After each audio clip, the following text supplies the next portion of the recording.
और आगे खबर गुरुग्राम से, जहां पर वन विभाग की रिपोर्ट में चौंकाने वाला खुलासा हुआ है।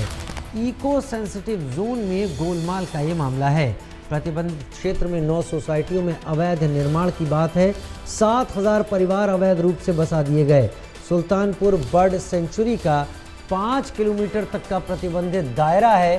पर्यावरण मंत्रालय की अनुमति के बिना 110 अवैध निर्माण कर दिए गए। 9 ग्रुप हाउसिंग सोसाइटी और कई फार्म हाउस इसमें शामिल हैं। टाउन एंड कंट्री प्लानिंग विभाग ने आदेश जारी किए हैं। 9 बिल्डरों को ग्रुप हाउसिंग सोसाइटी बनाने के लाइसेंस जारी किए, लेकिन यहाँ पर वन विभाग की उस खास ज़मीन जो कि सुल्तानपुर बर्ड सेंचुरी से जुड़ी हुई है, उसके 5 किलोमीटर के दायरे में इस तरीके के अवैध निर्माण कर दिए गए। और इसके पीछे किसकी मिली भगत है, किसने परमिशन दी, निर्माण होता रहा तो किसी की नज़र क्यों नहीं पड़ी? जिनकी ऊपर जिम्मेदारी है इस पूरे एरिया को देखने की, उन्होंने कैसे आंखें मूंद दी? बड़ी खबर है।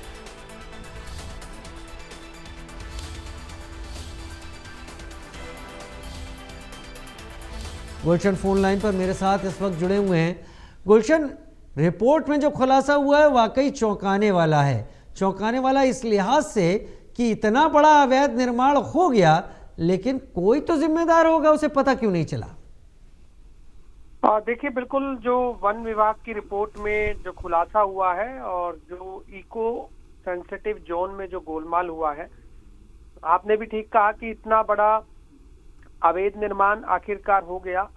क्या किसी भी अधिकारी को ये मालूम नहीं हुआ कि जो इतने बड़े स्तर पर अवैध निर्माण हुआ? क्योंकि जो सुल्तानपुर बर्ड सेंचुरी है और इस समय सर्दी के मौसम में तो देश विदेश से जो पक्षियां हैं वो इस बर्ड सेंचुरी में अपने आप पहुंचते हैं और इसके 5 किलोमीटर के प्रतिबंधित दायरे में किसी भी तरह का अवैध निर्माण कार्य जो है प्रतिबंध है। लेकिन उसके बावजूद भी टाउन एंड कंट्री प्लानिंग विभाग ने 9 ग्रुप हाउसिंग सोसाइटियों को लाइसेंस भी दे दिया और वहां पर कई अवैध फार्म हाउस भी बन गए, कई होटल बन गए, कई रेस्टोरेंट बन गए।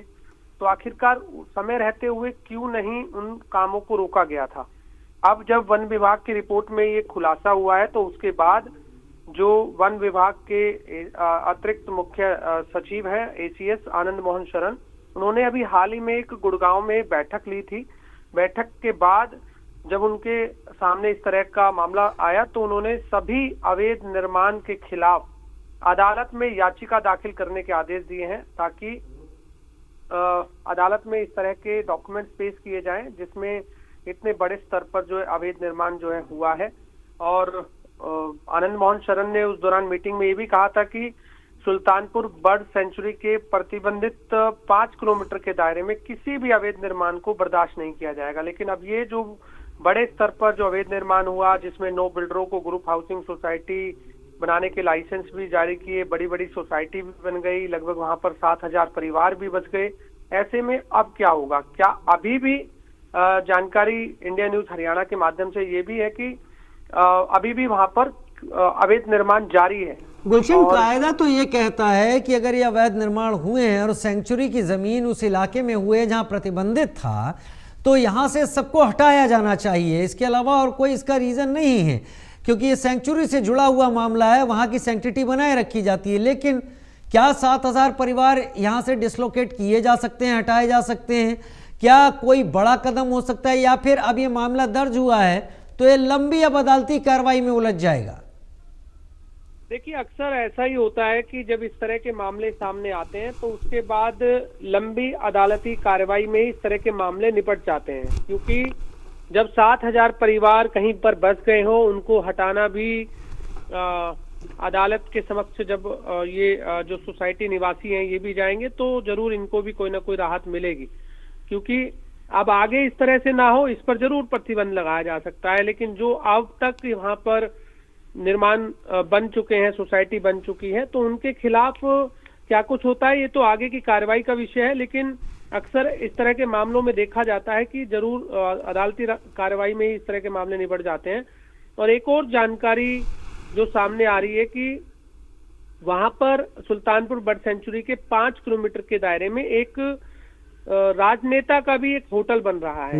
और वो राजनेता हाल ही में अभी बीजेपी में शामिल हुआ था, कांग्रेस का था, और जो सूत्रों से जानकारी मिल रही है कि उनके वहाँ चलिए, इस बहुत समय- सारी चीज़ें, बहुत सारे खुलासे आप कर रहे हैं, हमारे साथ बने रहिएगा गुलशन, आपसे और भी जानकारियां लेंगे। फिलहाल के लिए आगे बढ़ते हैं।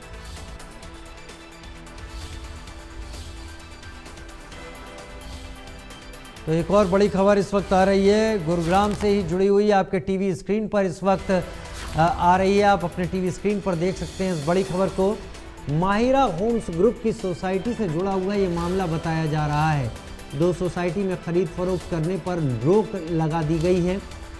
सेक्टर 103 और 104 में खरीद फरोख्त पर प्रतिबंध लगा दिया गया है। टाउन एंड कंट्री प्लानिंग विभाग के निदेशक ने यह आदेश दिए हैं। डीटीपी ने तहसीलदार को पत्र लिखा है। माहिरा होम से जुड़ी हुई यह खबर आपके टीवी स्क्रीन पर।